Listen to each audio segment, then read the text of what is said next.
late 2010, a comic dated from 1683 was found in County Donegal, Ireland.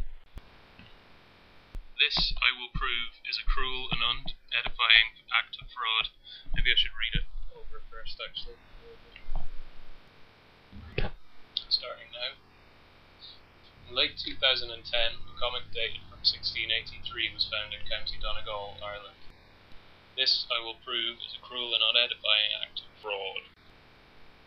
The Irish have made this claim to impose themselves on an illustrated past that belongs to America and to a lesser extent to Japan. 4 pages dated 1683 are claimed to be printed on paper made from hemp and linen. Line number 1. No other paper from Ireland in that time is claimed to be printed on those materials. The ink used in the images is claimed to be homemade, a mixture of soot and glue. Line number 2. More sophisticated dye-based inks would have been used at that time, especially by someone attempting illustration. The comic is claimed to be an adaptation of a scene from Christopher Marlowe's Dr. Faustus. Line number 3.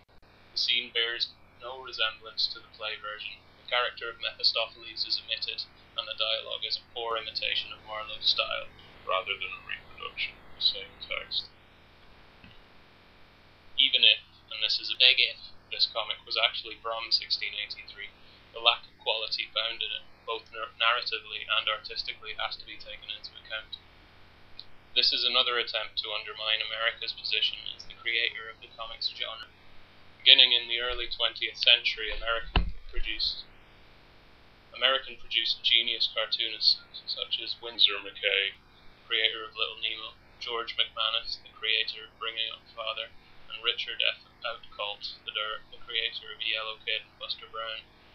These artists together created the medium, which was then owned by legends such as Carl Banks, the great Donald Duck cartoonist, Jerry Siegel, and Joe Shuster, the creators of Superman.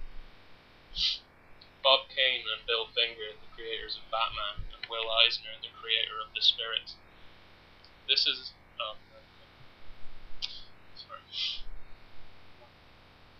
an act of cultural impeachment on behalf of the Irish. This can be attributed to the economic recession currently happening in Ireland. The Irish people, currently physically starving according to reports, are trying to create a piece of culture that placates their artistic/cultural hunger. Even Japan, who developed manga, have a greater claim to be part of comics history than Ireland. Since 1900, Ireland produced 0 graphic novels of note, and a similar number of talented cartoonists. It's a sad moment in comics history, but it can be overcome simply by looking at the facts. Fact, the comic is fake. Fact, Ireland are trying to place themselves in comics history. Fact, comics are an American invention. Really? I don't know. That's going to be a YouTube